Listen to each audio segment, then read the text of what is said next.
Now, the PGA Tour season finished on Sunday in Atlanta with Tommy Fleetwood winning the Tour Championship and a $10 million check to win the FedEx Cup. Welcome to Indo Sport. I'm Conor McKeon, and we're joined today by Jaime Diaz, one of the greats, formerly of the New York Times and Sports Illustrated, of Golf World and Golf Digest, one of the best and most insightful broadcasters and writers in golf. 9 times he won the Golf Writers Association Award. He has seen it all and he has done it all. Jaime, welcome. Great to have you with us today. We're all still basking in the warm, fuzzy feeling of Tommy Fleetwood having finally won in America. But in a more general sense, was this a good PGA Tour season or a bad one? Well, I think it was a good PGA Tour season relative to what looked like a shaky PGA Tour season last year. There seems to have been some stabilization about the future of the PGA Tour, at least for the immediate future. And that, the live threat has been dissipated slightly. And I think I like to see dominance historically. When Tiger Woods was rolling, some people thought, well, that's monotonous. I thought it was just a great exhibition of greatness. And I think Scotie Scheffler is, if not equaling that, certainly coming close to it. And I think that's good for golf. Rory McIlroy winning the Masters and winning the career Grand Slam makes it an epic season. And I think the level of play was very good. There's still some kind of, I think, unsettledness as far as, the signature events and those kind of things in their future. But I think that's going to be resolved probably now with a new commissioner and, or say, new CEO in Brian Rolap. And I think the live guys who are sort of prominent, Rahm and DeChambeau and maybe a couple of others are getting in the major championships. So there's not that much disruption. I'm not saying it's normalcy, but it was more normal than last year. Sure. Just a quick word on the FedEx itself, because it changed format this year after a long, I suppose, stint where it didn't sort of quite suit. And yet we had a situation this year where clearly the best golfer of the season was not rewarded because he didn't bring his best stuff to Eastlake, which was Scottie Scheffler. Even allowing for the popularity of Tommy Fleetwood's win, because he does seem to have a fairly transcendent appeal. Is there a better way of doing the playoffs, as they're called in America, in such a way that you reward the guy who has, played the best golf all year, which was clearly Scottie Scheffler, won 5 times, won 2 majors. Is there a better way of doing it than the PGA Tour brought in this year? Well, I think it's innately imperfect no matter what, because I don't think golf really lends himself to a pure playoff. Golf is just too unpredictable week to week. Somebody who's hot can take the end of the season and not necessarily reflect the overall performance of the season, which is okay. But I did personally, and I think I'm in the minority, I like the starting stroke system.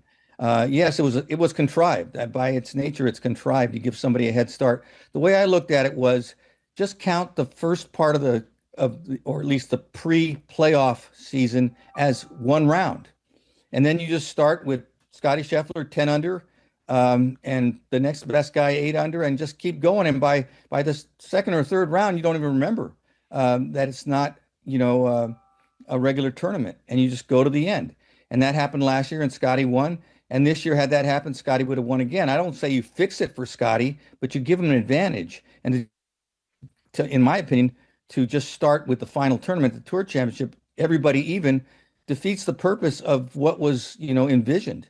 Tommy Fleetwood winning, I think, saved it because everybody wanted Tommy to win, and it was really a popular victory, and it just made the tournament warm and fuzzy. But as far as the actual format, I thought it defeated the purpose of what they had tried to intended to do. And not to say that I know Scottie himself said that he thought the starting strokes were last year. That carried a lot of weight because no one had really criticized from that prestigious of a position. And because of that, I think there was this feeling, especially among the media, they really want to see match play and some kind of hybrid of medal play and match play. The problem with match play on television is the best rounds are the ones with the most players. And very often the Sunday final is a dud. And you want the tournament to, gain momentum as it goes, not lose momentum. And too often in match play, it loses momentum. I used to love the the World Match Play at Wentworth, but that was only 8 players. And it usually was predictable that you'd have 2 great players at the end, no matter what. And it was fun to watch because it was exotic for us in America to watch a Wentworth. But I think for the Tour Championship, you're taking a huge chance when you're just going with a final on Sunday. Of course, there's consolation matches, but nobody really cares about those. So I wouldn't mind seeing it go back to. It will never happen because I think they would be admitting they made a big mistake. But I would like to see it go back to this. It was the best system that they had, in my opinion, was the starting strokes. Sure. There's no way of looking back at the PGA Tour season without looking directly at Scottie Scheffler and viewing it through the prism of just how good he has been. It was earlier on in the year when sort of all of a sudden the numbers were being generated when we were watching some of these tournaments, and it became very quickly apparent that he'd become an elite putter. And like, it was an area of the game where, not that he struggled, but he was, like, I've heard him being called the greatest player ever who was only ever an average putter, and he has now corrected the one area of his game where he was only average. Is that the biggest change you saw in Scheffler this year? Because, like, 5 wins on the PGA Tour is a lot. 2 majors, if he hadn't carried that injury, or if he'd fully healed from that injury in time for the Masters, we could have had a very, very different outcome there. Like, we do struggle for new ways to sum up Scheffler's brilliance, but nailing, his putting, it did seem to be the thing that separated him from the field this year. Is it that simple, or did you see something more complex? Not really more complex. I think that was the crucial difference, but it wasn't a huge difference. It was a subtle difference. Phil Kenyon helped Scottie Scheffler, kind of stabilize what had become for him his weakness. Now, he was not a terrible putter, but relative to the rest of the game, it was his weakness. He had been a decent putter, certainly as a younger player. He won the US Junior with putting in short game because he was not, one of the longer players in those days. As he's gotten longer and more and stronger, he's become the expert, incredible ball striker. But I think as a putter, just that little difference, because there were wins last year, I believe, where he lost strokes gained putting, which is really hard to do. He just hit the ball so well. So when there was that, I'd say maybe a 10% at the most increase in quality of his putting, it made all the difference. And it went from 1-stroke losses and 2-stroke losses to 1 and 2 and 3-stroke victories. So to me, Scottie, did what he needed to do over the offseason. He didn't like talking about his putting last year, which to me was a symbol that it was bothering him, but he didn't want to make a public thing out of it because he didn't want to be answering questions all the time or doubting himself even more because he'd get more criticism. So he just kept it to himself. I think he handled it beautifully. He's not the putter, in my opinion, that Tiger is or was. And that's the biggest difference. The short game is almost the equal of Tiger's. It's not as flashy through the bag, but it's so steady. You could say he's actually a more accurate player than Tiger. Tiger was more explosive, and Tiger, there's not a real comparison yet, apples to apples, but he's the closest of all the number ones that have followed Tiger to Tiger's quality. And that's really saying a lot because Dustin Johnson was up there like 120 weeks at number 1. So I think I've been a big fan of Scottie's. He's so well-rounded. He's got a great attitude. I love what he said the last tournament. He said, what's been the biggest difference? And he said, intensity. I have learned how to be intense for every golf shot of the tournament, which is, Tiger had that. You just saw it on his face. Every shot was the most important thing in his life at that moment. And Scottie's doing that. And I think Jack Nicklaus did it, and Ben Hogan did it, and the true greats did it more consistently than others. And Scottie, I think, has embraced that as the way really forward. Yeah, we were discussing on this podcast after the Open in Portrush that for the first time, his contemporaries, his rivals, the people who are up on that leaderboard with him in the big tournaments, he's almost having that Tiger effect on them. They're almost becoming downtrodden. Like, there's an inevitability now about Scottie Scheffler that they are nearly reacting to, that is having an effect on them. I know I walked the first hole of Sunday with Rory McIlroy's group on the first and watched it and hung on to see Scottie's shot in, and he pitched it so perfectly on the mound and it almost rolled into the hole. And it was the first hole of the Sunday at the Open, and we were just saying, look, this is over now. That nearly takes him further clear of the field. The kind of psychological effect his own inevitability is nearly having on the other golfers in the field. That's a very Tiger quality to have, isn't it? Yes, well, I've always thought even with Tiger, inevitability is a little strong, but Tiger closed, with third round leads and third round ties better than any player in history by a lot, and that made him inevitable. It seemed when he was close to the lead or in the lead. And Scottie's been closing out tournaments beautifully this year. He didn't last year all the time. I think there's an acknowledgement he's the best player by the other players. I think before it was the kind of debatable, certainly everybody thought about Rory in full flight. He's maybe the best. I think even Rory's kind of conceded that Scottie's just simply so steady through the bag without any real weaknesses, especially now with improved putting. He's simply the best. And so as a result, he's probably going to make the fewest mistakes. And I think that causes players to press. Those players that are chasing him or are near the lead towards the end of the tournament feel like, well, I've got to play slightly over my head because he's not going to make a mistake. And that's intimidating because it creates tension among the other players. I don't think they think, well, he's going to win no matter what. They know that if they play well, they have a good chance to win, but they have to play well. They can't just play average. They'll probably lose then. And I think that's pressure. You can't relax into your normal game when you're playing against a true superstar like Scotie Scheffler. You always feel like he's going to be slightly better. And so you've got to be slightly better than normal. That's the hard part. And I think Tiger, exponentially had that advantage. And Scottie's approaching something close. Again, we talk about Tiger and Scottie, but, Scottie's still on the upswing. So I don't think we've seen the best of him, which maybe at some point he will be considered just the same as Tiger in quality. Yeah, last week was his 18th straight top 8 finish on the PGA Tour, which is the longest stretch since Ben Hogan. And he's now had 21 consecutive rounds in the 60s. Watching it, like predicting a golfer like this blow up, it looked like it's impossible to predict until it happens, and then it looks like the most obvious thing in the world. Like nobody could see Rory McIlroy in 2014 going 11 years without a major. Nobody could see Tiger go 11 years without a major. But looking at it in reverse, you can see all the pitfalls and all the various things that can come into your life that can stop a guy who is on that kind of tear, that kind of run, that rampage. Where do you see Scottie slipping up, or is there anywhere that you can see? Because it seems like the equilibrium that he has in his life and on his game is also another source of strength. I agree. There was that moment of doubt a couple of months ago when and I forgot where he said it. It might have been at the, might have been at the Open Championship, where it's, what's the point? Yeah. That one phrase, and it kind of caught us all, I think, by surprise. Was he having this ennui sort of moment like David Duval had, or others who have lost motivation after reaching the top?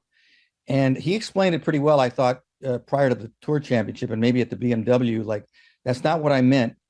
Golf's extremely important to me, but it's like, why do I care so much? In other words, in sort of a philosophical life balance way, why does this matter? What's the point of this being so important? But I think he knows, first of all, he's innately competitive. He can't help it. So he's wired, to really compete hard. And I think he knows he has a gift and he wants to honor that. And that's my opinion. And even the religious, kind of prism that he sees things through sometimes, some people think, well, that's possibly a failing as far as being a competitor, because at some point you will feel like, there's just more important things in my life, and I shouldn't be focused so much on competing. I think he wants to honor what's been given to him, God-given, so to speak, and not have second thoughts later that he didn't get the most of that, or didn't, just do what he was intended to do on this earth, so to speak. So, I mean, these are all just theoretical kind of opinions of mine, but I think Scottie's really well balanced.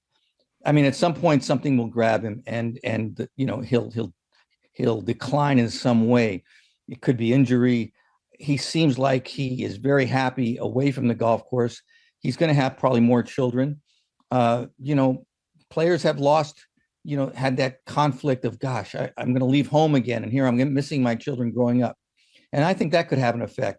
But I think he kind of has so I don't see him grinding hard for 10 years, put it that way. But I think he can go pretty hard here for 3 or 4 more. And before he declines, because I think he does actually love the competition. I haven't seen him play 3-on-3 basketball, but I've heard about him, and it's fierce. he really plays hard and he really loves it. Now he doesn't do it as hard because of injury, but possibility. But the way that he used to go about it, he just once the bell rings, whatever he's competing at, he really wants to win. And I think the love of that, the love of the game, the love of winning, that will carry him a long way. I don't think he's losing energy. Rory right now is in a different position, having completed that Grand Slam, and it might be hard for him to rewind that motivation to the same extent. And Rory loves to compete, and Rory loves to win, but it's been a long time, and he's given it so much, and it took so much to do what he finally did. At some point it ends, and I don't think Scottie's there, but that'll happen probably to him when he's 35 or 36. That's just my guess. Sure. Just a quick word on Rory. The last time I think you were on with Joe, Rory just won at Augusta, and we were making fairly giddy predictions as to what the rest of the season might hold. In the end, it held nothing by way of wins, and he seemed to have quite sort of an alarming slump in whether it was motivation or whatever it was that affected him around that time, particularly around the time of the PGA and the US Open. What's your read on Rory now? Do you think he's through the far side of that slump? Well, I was one of those who thought, oh, now the burden is off. Now he can just play with freedom. And that's what we always thought would Rory played at his best, when he was bouncing along and just enjoying, being so gifted. And now there wouldn't be the pressure of you have to win and you have to prove that you can finish tournaments and all the things that seem to be, really holding him back in some ways mentally.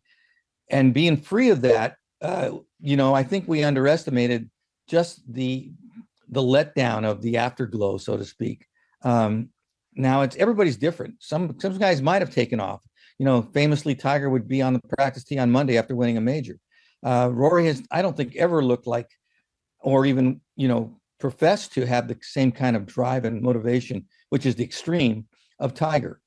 He's been the inspirational player who's played great when he's loving the game and has gotten down when it's gotten away from him.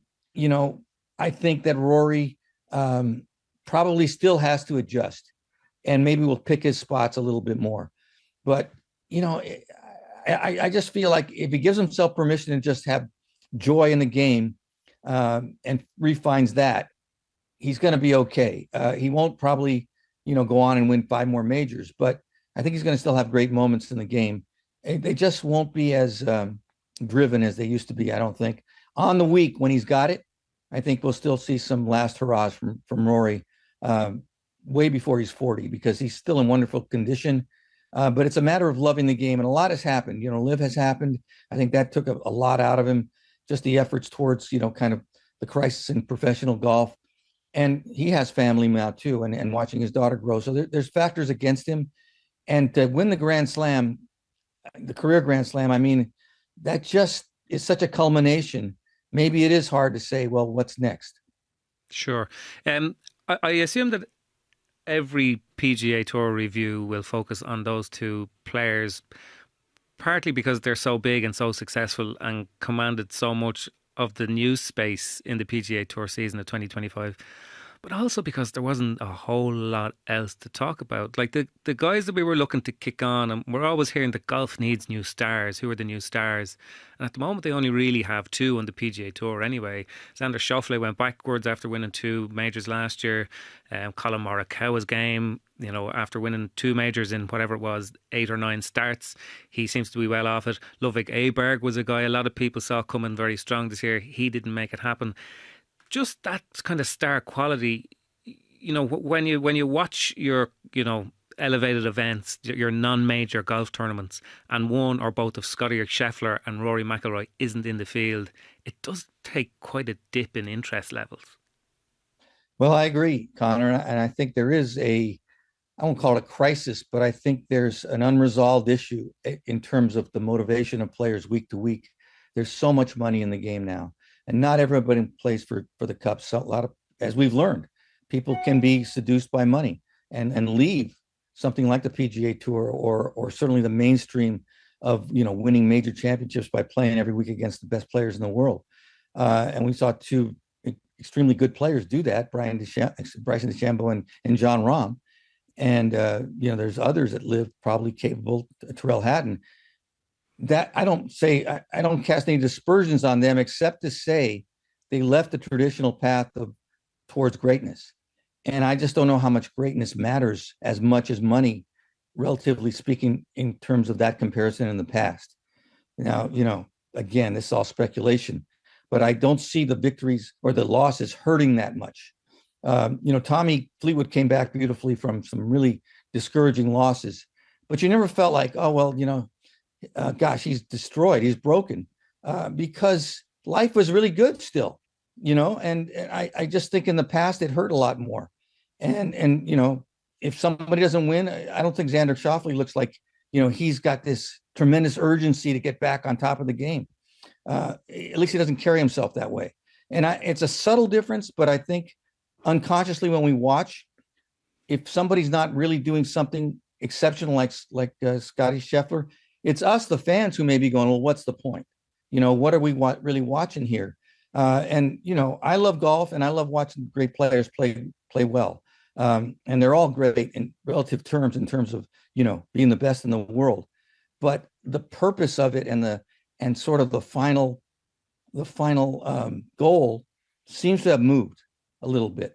It's not, I always remember Nick Faldo, who wasn't really popular, but to me, he was like the epitome of a champion, because all he wanted was those majors, and he just grinded for it like Hogan did. And there was a beauty in that. And I think Tiger had that. And when you start to lose that edge, at least collectively, I think professional golf, has to resolve that going forward, because it's got to matter. If it doesn't matter a lot, golf is slow. Golf is, there's no contact. There's no fast action. You're on a tightrope, I think, in terms of making it really a major sport sometimes. To that end, Brian Rowlap, the new CEO of the PGA Tour, made his, I suppose, media debut, for want of a better term, in Atlanta last week. He's a long-time NFL executive. He seems to be very highly thought of. He's not Jay Monahan, which seems to be a very high selling point for a new man coming in. Like, not to be too kind of blunt about it here, but every resolution that has come up to every golf crisis, every proposed resolution seems to have been around just giving more money to the players. And you've outlined there that doesn't exactly seem to get the creative sparks flying in the game. Like, what can Brian Rowlap do essentially with a product which just seems to be, one injury or one loss of form or one loss of interest from Scottie Scheffler or Rory McIlroy away from like a very real crisis? Well, I don't want to contradict what I said in the last answer. I do think there is, an issue to resolve, to bring back the urgency, to bring back the intensity of every week competition. It's there among the players. If you ask them, I'm playing as hard as I can play. It just doesn't. I guess what's different is that there's such a safety net now for the players that it doesn't feel like there's really a lot at stake in terms of, they're the difference between winning and losing. And so I think Tiger, being sort of the guy who's on that competition committee, I'm not saying Tiger is, knows all, but his perspective has always been about the competition and about excellence and about creating the best play in the most fierce competition. So an injection of that somehow, whatever changes this competition committee does, and I think, to have signature events with limited fields and no cut is counter to that. So I think going back to more, I think, larger fields, because there's so many good players now. I think there's a feeling among some of the players of the past who are big fans of the ability of the modern player to say there's more good players now, but we had more great players because they were more conditioned to win or try to win. Now there's players that, make a great living without winning. I mean, Tommy didn't win all year, and then he's the player of the year winning the tour championship. That's an anomaly. But my point is only that I just want to see whatever changes that are made to just make it seem that everybody is really playing harder. And the relegation factor is important, because if you do lose your place on the regular tour now, it is quite a drop. And so I think we'll see, I don't know, just a mood, just an intensity increase. And that's what I think Brian Rolapp needs to do. The product is not bad. I never want to say golf's in trouble. It's not. It's just that if there is a threat. Live is still there. The money that the players are making was leveraged because of Live, and for more and more money to keep flowing into the game without intensity being, keeping up is a danger. And I think they're going to try to reverse that. Yeah, we're going to honour tradition, but we will not be overly bound by it. This was Brian Rolapp's mantra as he rolled out by it. It's interesting that he comes from the NFL. Just being a little bit parochial about it, the Pittsburgh Steelers are playing in Dublin next month, and that's an innovation that the NFL brought in, which was to move some of their games to different countries, in London and in Berlin and now in Dublin.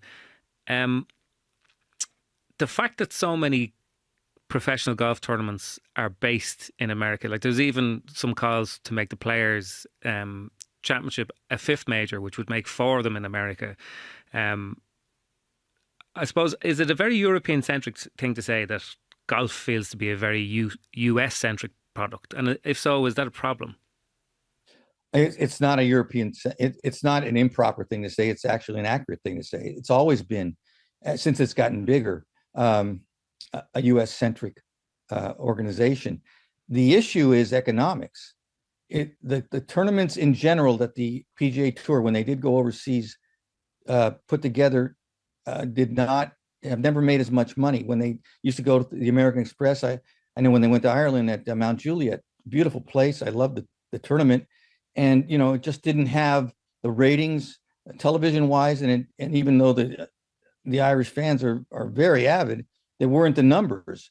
And so it's the time differences and and the travel that the players have to go through, which sounds like it's onerous. It's really not, but they're so used to the luxury of playing in their home country. It's hard to motivate them to go overseas, go to Australia, for example. It's a big lift, I think, to ask, to totally reorganize the tour to be a more international tour. I think it'll come in stages, and it has in the NFL as well. But I think as long as the biggest purses are in the United States and so many foreign players have moved to the United States, it just makes more sense for most of the tournaments to be in the United States. I wouldn't be against, going to great sites overseas, but I think you'll have to, or whoever's putting it together will have to accept it's probably not going to be as profitable. And so they have to pick their spots in that regard. The NFL does it rarely. It's doing it a little bit more. The NBA actually has I think basketball is more popular overseas than any other American sport. And I think the leagues show that, whether it's the Italian leagues or whatever, a lot of the best players in the NBA now are from Europe, but that hasn't quite happened yet in football, certainly. And it's happened in golf, but the European Tour is now a feeder tour because of the strategic alliance, basically. Is that a bad thing? I think it was a necessary thing. And of course, Saudi Arabia offers probably a threat to buying the European Tour, possibly, or at least making an offer for it. So that's another issue that's out there. But as things stand right now, I think the international part is, in an ideal world, they'd be playing all over the world and everybody be watching. But that's just not reality. The money comes when generally they're playing in the United States. Well, the next big golf talking point, big conversation, big tournament is clearly going to be the Ryder Cup at Bethpage next month. It does kind of feel like there's a bit more of a talking point around it this year than there has been in quite a while. There's obviously the issue over Keegan Bradley, whether he's going to pick himself as the first playing captain since Arnold Palmer. There's the issue around Bethpage, the expectation of a very raucous and parochial home support. There's the issue of the fact that America played so poorly the last time they went away, and there was quite a bit of aggro in Rome the last time between Rory McIlroy in the car park and Patrick Cantlay's hat protest. Am I trying to confect a level of interest here that's not there, or do you have the same feeling about next month's Ryder Cup?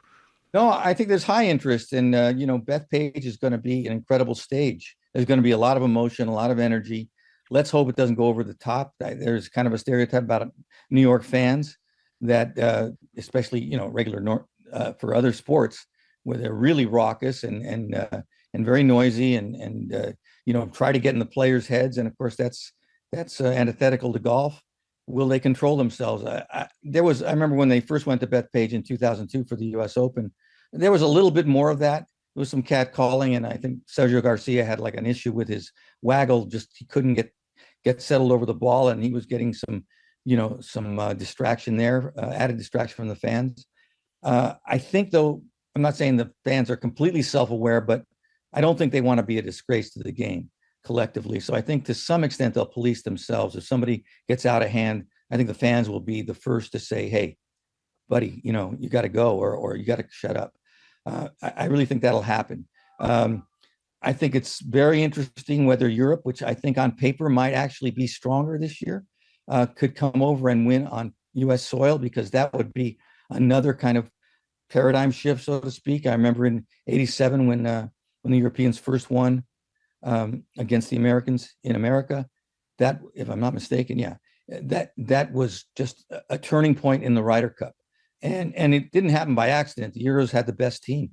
I mean, the big six, they're all in the Hall of Fame from Europe, I mean.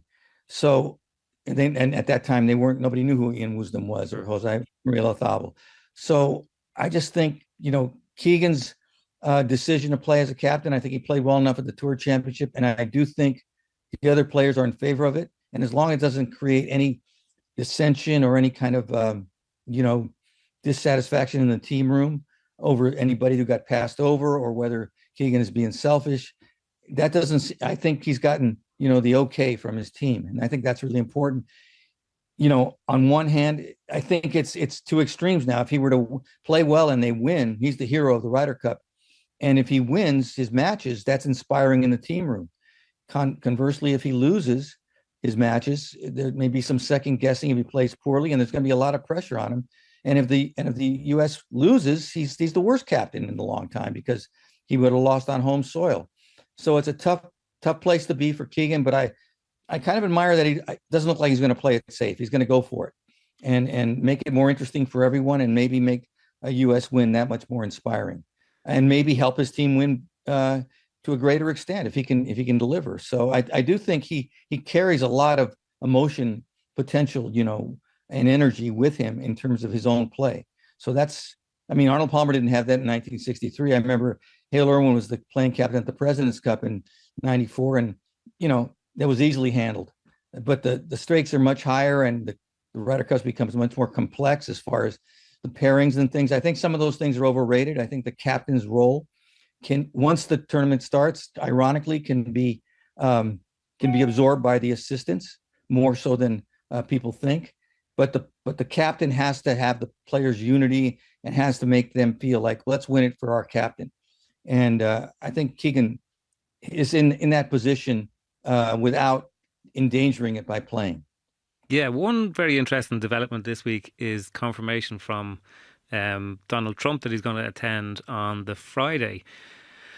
Bear in mind that the Ryder Cup is the one very rare occasion when golf fans are incredibly partisan, and the expectation of that partisanship is, that it's going to be extreme anyway.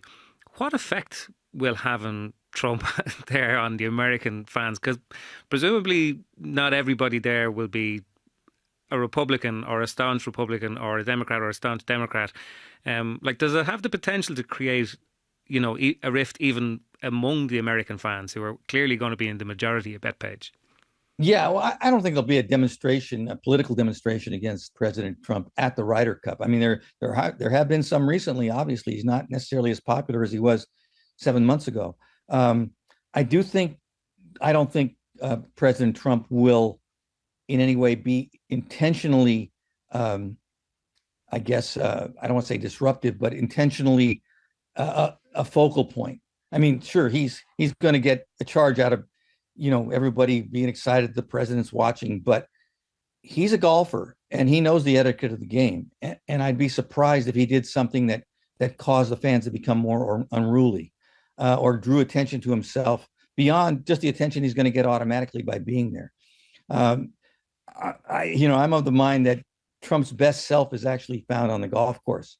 And so I think he'll be, admiring the play and promoting, I think, you know, an event that is successful in the eyes of the world.